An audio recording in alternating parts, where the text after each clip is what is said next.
Hi, my name is Kayla. Welcome to the Honey Girl Books channel, and today I'll be talking about the Off-Campus series by Elle Kennedy. Ever since I met you, all you talk about is yourself, your clothes, your boyfriends, whatever superficial shit you think is so fucking important. Sorry, I'm no longer interested. Okay, here we go. All of my off-campus books. We got The Deal, The Mistake, The Score, The Goal, and The Legacy. My Briar U books are right there. I'm currently reading the play, which is right behind me. I've already read The Chase and The Risk. I read those about 2 weeks ago. If you can see, I do have on Briar merch. I got the Briar hockey hoodie. If you don't know, Elle Kennedy has a store where she sells Briar U merch, and she also sells signed copies of her books. They're like book plates. I got a signed copy of The Mistake because it's my favorite book from the series. Grace and Logan are literally my favorite couple. Everybody's favorite couple is Hannah and Logan. Hannah and Garrett. And I totally understand it, but I just really love them. But this is what I had signed. It's to Kaylaspence, a big fan of Grace and Logan, love Elle Kennedy. If you want a signed copy, you can go to her site. This was $20. That's why I only got one. I was like, I'm not paying $100 for all of these books. I don't have that type of money. Child, I'm poor. Let's talk about these books. So basically, the off-campus books, I'd heard about them for a while on the internet. I was like, ooh, I gotta get into this. The reason I didn't buy them immediately was because of price. I kid you not, I read the entire off-campus series in the whole month of November. Now, I can tell you this. I have never in my life read a book series so quickly. Out of all the 5 books, I'd say The Legacy probably wasn't the best. And everybody can kind of agree with it on Goodreads. The Legacy wasn't bad. It just was unnecessary. First book we're going to talk about is The Deal. This is the storyline of Hannah Wells and Garrett Graham. There will be spoilers in this video, so don't watch it if you don't want to be spoiled. Basically, Hannah's like this smart chick in this class. I literally forgot the name of the class, but she's this smart girl. She's the only one passing. Garrett is this hockey jock, son of, the infamous, whatever his father's name is. He's this famous hockey player. He's failing his course. He's got to pass, so he basically begs Hannah to tutor him. She's like, fine, I'll tutor your ass. It starts off, they're funny, they're little whippy together, and then it turns into something sexual, then romantical. And the deal is, in the book, it's like, she's like, look, okay, if I tutor you, you're gonna help me get this guy. His name was not Noel Kahn from the Pretty Little Liars. His name was not Noel Kahn. What was his name? Oh, Cole. His name was Cole. I don't know what his first name was, but he was a football player, I think. And she wanted his attention, but he never noticed her. And so Garrett was like, hey, if you're on my arm, he'll notice you. And so that's basically how it turns out. It's kind of like this fake dating trope. It's basically a fake dating trope. And it obviously turns into something romantical because he's like, yo, like, I'm starting to like this chick. Hannah was R-worded when she was 15 at a party in a town called Ransom, Indiana. And the town, it's so Wattpad. Like, you know how Wattpad, they have the most, stupidest storylines. They'd be like, she was a rogue and she ran on the pack line, and the pack that she ran on, the outfit of that pack just happened to be her mate. Or it's like, I don't know. It's just like them, how Wattpad has with them cringy ass storylines. I didn't like the fact, I felt like, so she was R-worded, but it wasn't like the big kahuna of the book, right? Like, it was a big deal, but it wasn't like the plot. It wasn't like the whole thing. You know what I mean? Ever since then, she hasn't been able to have an orgasm. She thinks there's something wrong with her. Garrett's like, girl, nothing's wrong with you. Let's just fix this. So they have this really incredibly hot scene where they basically touch each other, and it's a whole thing. And I don't want to talk about it because it's really weird, but your girls read it. Y'all know what was up. This is everybody's favorite couple, and I think it's because it's her first book. And it's such a basic trope, but it's her first book in the series. And she put more into this book than she did the others. We're not even gonna lie. She put more of her foot into these books. The other ones were just kind of like random shit she did. But this one, she put her foot, nail, and back into this book. I liked Hannah and Garrett. I enjoyed them. They were funny. I laughed a lot reading this particular book. They're cute. His father is an ass. We know that Garrett was abused by his father, and it's kind of messed with him ever since. And he has this moment in the book where I thought was so, it wasn't beautiful, but it was like, wow. Like, he, you know how sometimes if you grow up in an environment and you grow up and you have that same behavior. So Garrett was scared that he would get mad at Hannah one day and hit her like his father did with his mother. And it was kind of like this wow moment. Like, you know, it was so like, it was so, I don't know how to explain it, but it was just like, oh, like he, you know, she's like, I know you would never do that to me. I know you never put your hands on me. You're not that guy. You're not your father. You're very different from him. And I felt like she helped him with his trauma. He helped her with her trauma. And this kind of like fake dating turned into like this real emotional relationship. And I truly liked them together. And it was funny. It was hilarious. It was witty. And one thing I didn't like though, and this is something that's not only in the deal, but it's in the score too. That's Allie's, no. Yeah, the score. I don't like how she was majoring in like music. Because here's the thing. If I'm in college myself and my major is communication and science disorders, right? I'll be a speech pathologist. The average college kid is not going to school for art or music or English. People get those degrees, obviously. But it's so, like, if you follow any college page, majority of the kids are in the STEM. Like, the average college kid is not freaking, they're not majoring in music. Like, I get it, but it really aggravated me because every time you read a college book, like, they always have these, I major in English because I love Jane Austen, and ever since reading Pride and Prejudice, I just could not, like, Anastasia Gray with Fish Shades of Grey. It's like nobody is majoring in that. People major in English, yes. People major in music, yes. But like, if an average college kid is not majoring in those degrees. The Mistake. The Mistake was my favorite book out of the entire off-campus series. It is the shortest. I think I read this book the fastest, I believe. I totally forgot about this, but I remember that Logan had a crush on Hannah. I hated that. I was like, girl, Elle Kennedy just wants to create conflict. And she loves Hannah and Garrett so much. Hannah's like, I can see why somebody would be attracted to her because she actually is like a likable girl. Like, I get it. But she's not that likable. Like, Elle Kennedy really reached for that. Like, she was like, I'm gonna have these guys be in love with her. Like, girl, chill the fuck out.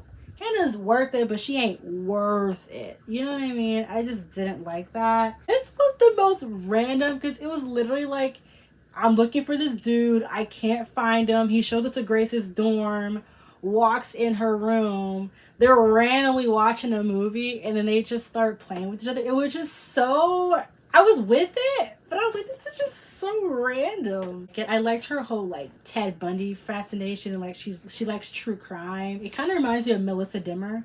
Melissa's a YouTuber here on, she's a book YouTuber here on YouTube, and she's really into true crime. And she reads these books, actually. She's the one who made me want to read these books when I watched her video. But I don't know, like, she just reminds me a little bit of Melissa.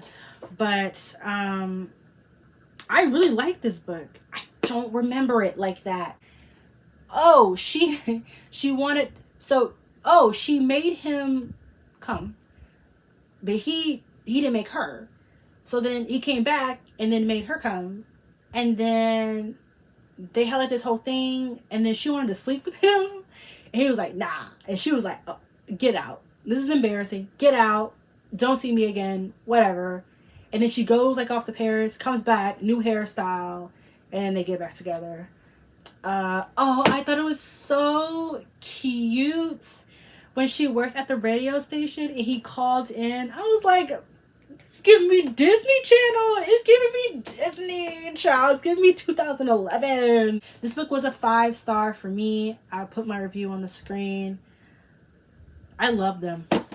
I do. And Logan's, oh my god, I can't forget Logan's storyline where his father was a drunk and then like he had to like graduate high school and take care of his father while his brother went off and lived his life.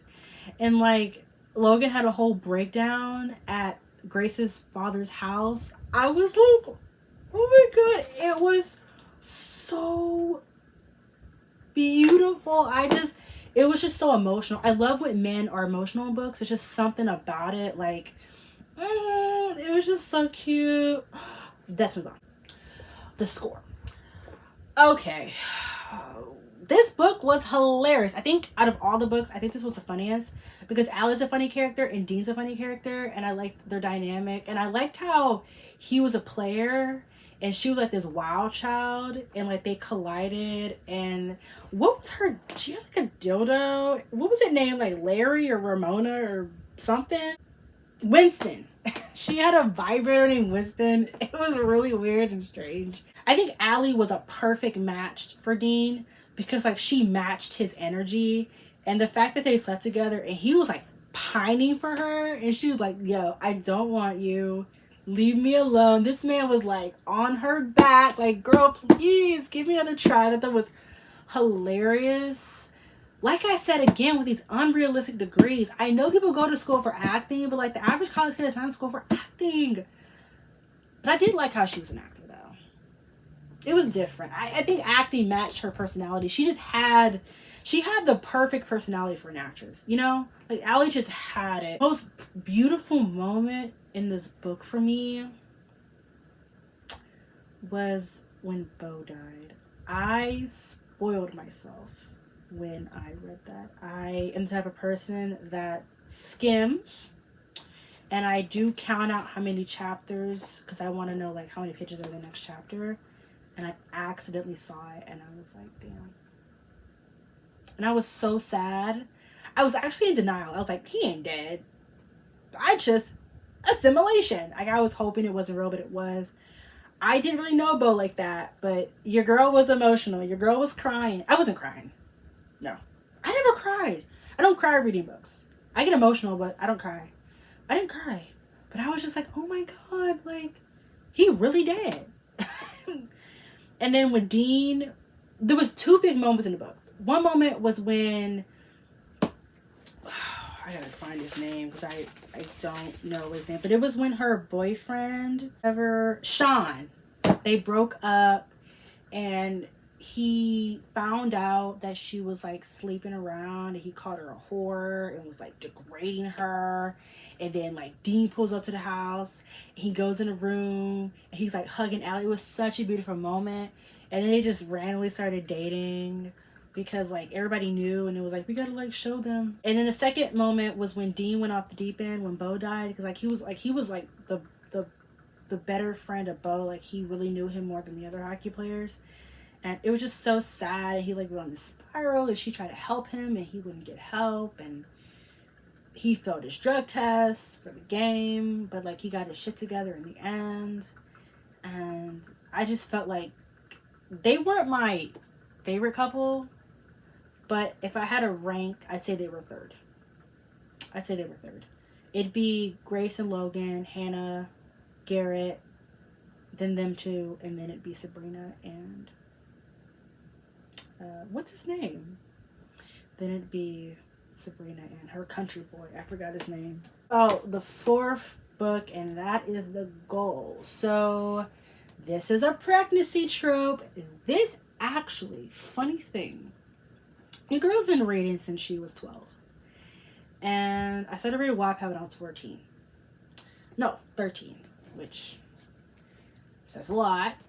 This is the first time I've ever read the pregnancy trope in any book. A Court of Akasif was the second with Farah, but this was the first book I ever read with the true pregnancy trope. people don't really like the pregnancy trope because it kind of like ruins everything. But this was really good. So basically, she's this college gal. She's that smart girl. She gets every man she wants. Every guy wants her. Tucker is this quiet country boy who cooks. You know what's funny? Tucker was never actually interesting. Like in Garrett's and Logan's and Dean's books, he really like he had a storyline in here because this was set up so we can read this. Like when he was being all mysterious, like Dean was like, "Where are you going? Like where are you staying?" And he was like, you know, out with Sabrina. And then we found out at the end of this book that Sabrina was pregnant. But he never really had a storyline. He wasn't really that interested. And Elle Kennedy says she was like, I didn't really know what I was doing with Tucker. Like, that there wasn't anything there. This one was super duper duper cute because Sabrina was like, she's like this independent woman where she's had to do everything herself and she's used to doing everything for herself and she's not used to help. And Tucker was that guy that was like, I'm going to help you out with everything. And she just didn't know how to accept help from him. Like she just didn't, you know, and I get that. Like I'm kind of like that too, where it's like you kind of think you can do everything on your own, but you really can't. You actually do need help. But sometimes you're scared to ask for help because you're like, I don't want to do it myself. But then sometimes you got to ask for help because it's like push comes to shove. But basically they randomly sleep together and, you know, she gets pregnant and at first she's like, I don't know what I'm going to do. And then she got pregnant and she didn't know what to do with the baby, but he was like really helping. He was like, look, I'm going to be here for you. Whatever you choose, I'll help you out. Totally, period. She keeps the baby. He helps her out with everything. Not really. He was trying to help her, but she was like, yo, like, I'm doing everything on my own.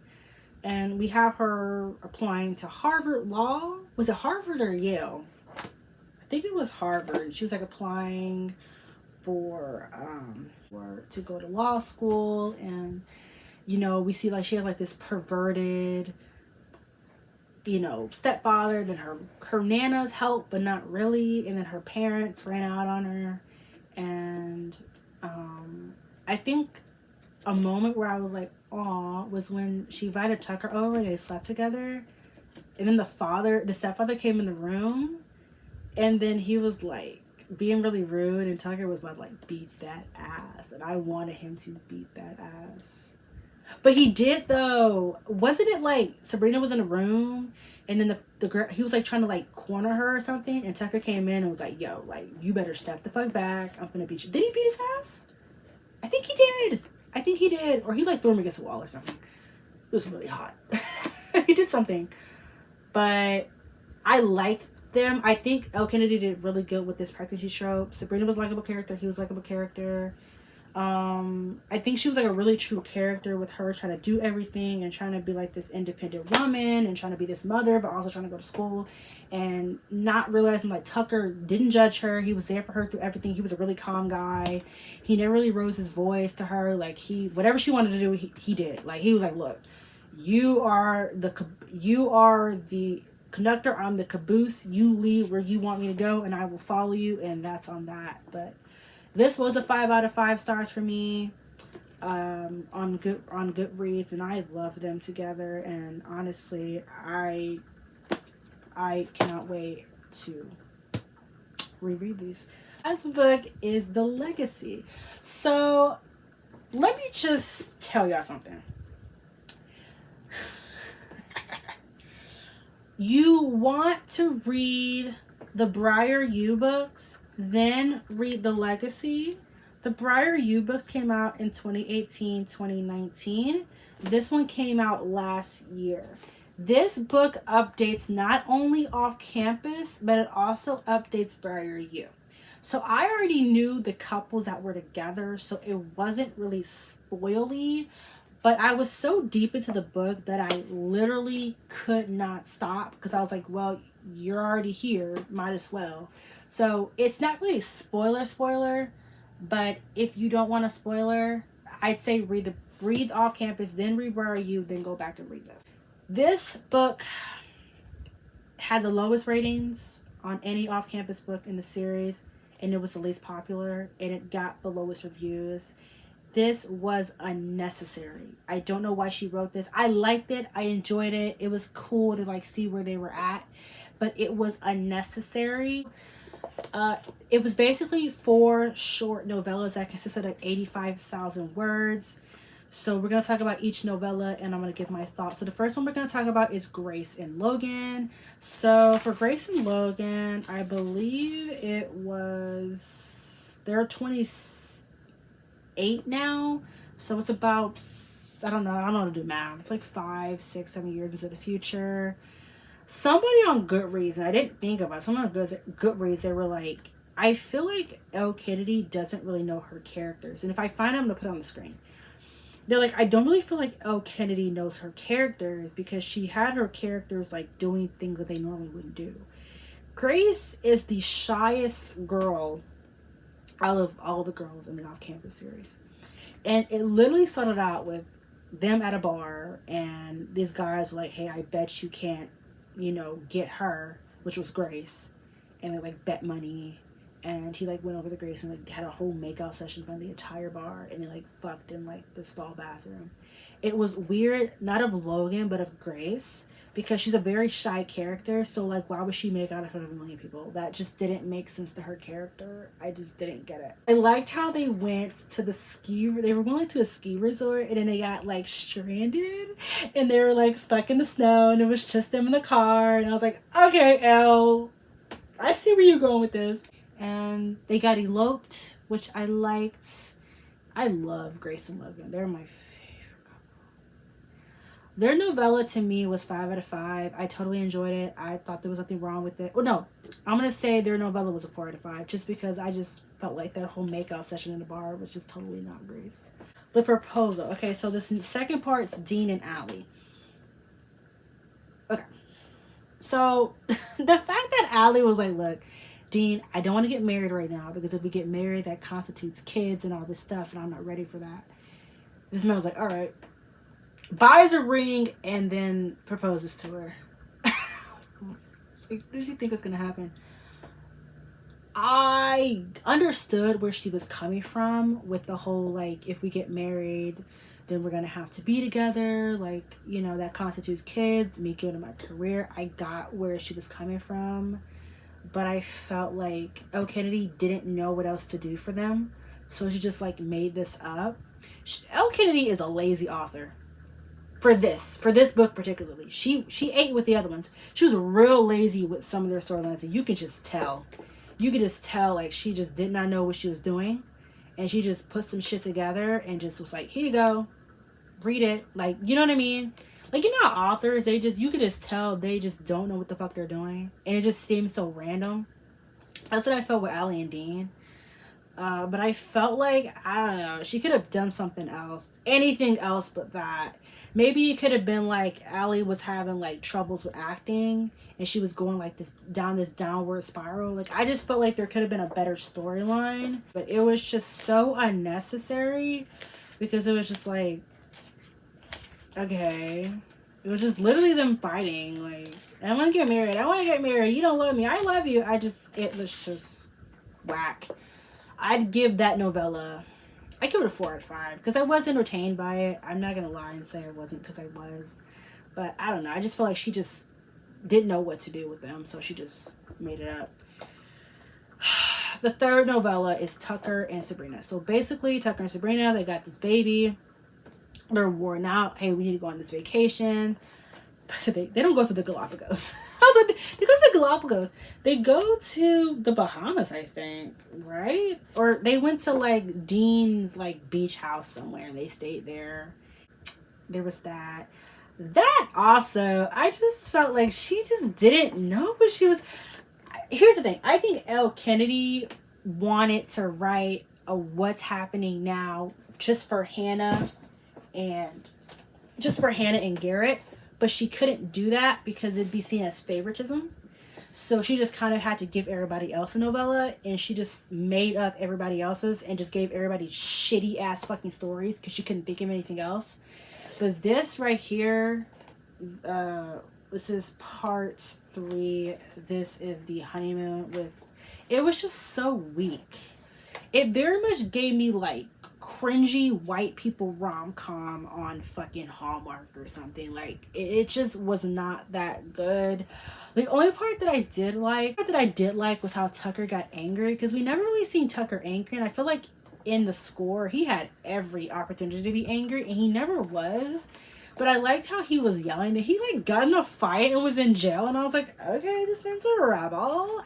At this point, I mean, I was into it. I'm not gonna say I wasn't. I was totally into it, but I just felt like she didn't know what to do with them, and she just made shit up as she went just to like justify everything. You know what I mean? And now we have her favorite, The Legacy. This one I rank a 2 out of 5 because it was the worst. Let's talk about it. I know that Garrett and Hannah are everybody's favorite couple. We love the white people so much over here at the Kayla Studios. But look, it was trash. The reason was because Garrett and Hannah had this very close relationship. I mean, she knew his life, he knew her life. They knew each other's struggles. Like, they really had, I think out of all the couples, they had the closest relationship. And it was weird how she was pregnant and she didn't tell him. And then she literally didn't say anything until she was like in the bathroom, like bleeding. And this man's like at a freaking like interview, and she calls him. He's rushing home. The driver's at the hospital because she's bleeding. And then she's mad at him for being mad at her. And I'm like, no, because what if he would have died? Because she could have hemorrhaged. She could have hemorrhaged. She could have died. But it's normal from when a woman's pregnant. It's normal to spot. But if it's like heavy bleeding, then it can be like miscarriage. You could be hemorrhaging. She could have literally died. And she was like, I don't know why you're mad at me. Like, what are you talking about? Like, she was pregnant. She was like 3 months pregnant. Like, it wasn't even like she was 10 weeks. This bitch was like 3 months pregnant. And then I was so mad because I was like, how are you going to be mad at him? Of course he's going to be mad at you. You were pregnant. You didn't tell him. That's obviously not trustworthy. And then you're bleeding and you don't call him until you're practically dying. And then you're like, I don't understand why he's mad at me. Like, she was actually flabbergasted. I just wanted to smack the shit out of her. I like how in shows where the girl's pregnant and she doesn't say anything. I always think that's so annoying. Like, you're pregnant. We're going to find out you're pregnant. Either or. Just say, hey, I'm pregnant. Like, if I dated a guy, if I was married to a guy and I was pregnant, I tell him this the day that I found that I was pregnant. I hate when women, like, I'm gonna wait 6 months to say I'm pregnant. It's just so stupid. Like, why are you waiting? For what? Like, he has every right to know it's his fucking child. And then you're like, I don't understand. It's a whole thing. She hides it the whole entire time. Because she didn't want to tell him. Because she was like, oh, he's got so much going on with hockey. I just don't want to get in the way. Like, that's what pissed me off, too. Because I'm like, Garrett always made her a priority. He never ever discounted Hannah. He always was there for her, not helped her with her career, but he was always advocate with her musical career, and he was a big advocate for her. And she was acting like he was abusive and crazy and wild, and he was gonna like do something to her if he found out. Like, she was just doing way too much. What was so unrealistic to me was like Hannah getting a freaking job working for a rapper. It was such the most random storyline. Like, she's writing music for a fucking rapper, and it pissed me off because it was like, it's really hard to make it in the music business. Like, it is not, if it was easy, everybody be in it. It's very hard to be successful and make it big in the music business. So she's over here, like, magically got this job. She gets like a $300,000 check. I mean, it's so unrealistic. I just did not like it. What really pissed me off, I think it was the second to last chapter. This really pissed me off. So I think it was, like I said, the second to last chapter. And they were like in the fucking booth. And she's out here like at the mixer's booth putting shit together. She goes inside like the boom whatever box to go talk to that rapper guy. And then Garrett comes in and he like confesses his love and shit for her over the fucking intercom. And it very much gave me Grace and Logan. Like, she literally just copied and pasted a whole scene she already wrote. It was super duper cringy. It was so unnecessary. And she also gave Hannah and Garrett like 2 extra chapters and a fucking epilogue, which the other characters did not get. It was clearly favoritism. But she put her chest into their storyline. It didn't make sense for Hannah to hide the pregnancy from him. I feel like her overreacting was just ridiculous. She was mad at him. He should have been mad at her ass. And the fact that she left it on a cliffhanger with them being pregnant with twins, it was so Wattpad. Like, you know how Wattpad, they'll be like, oh, she's pregnant with triplets. Like, it'll just be the most, like, unrealistic shit ever. Like, she's pregnant with twins. It was just so... It was like... Elle Kennedy just wanted to, like, relive them. You know what I mean? Like, she just wanted to bring them back for some bullshit. But this book, I think I ranked it 4 out of 5 stars. But now that I'm thinking about it, I'm going to give it a 2. Because it just was not that good. I'm sorry. She just was very weak with their storyline. She didn't really give it her best. It was entertaining, but she could have done better. This is the end of this video. I talked about all the books. I hope you guys enjoyed it. Please look at my other videos I have on the channel. I have more stuff coming in the future. If you want, I have another channel called Honeygirlculture where I talk about shows and people's lives. Please go check that out. I recently uploaded a video talking about Euphoria. I hope you all have a very, very good day. Forgot, you can follow all my social medias in the description box below. If you're not aware, I am also a writer. I write on Wattpad, Booknet, and Inkit. If you want to read any of my books, please go ahead. That's all I gotta say. I hope you all have a good day. Deuces. Ever since I met you, all you talk about is yourself, your clothes, your boyfriends, whatever superficial shit you think is so fucking important. Sorry, I'm no longer interested. I don't know about everyone else, but I miss the old cat. You know, the one who had a sense of humor and wasn't a fucking cunt?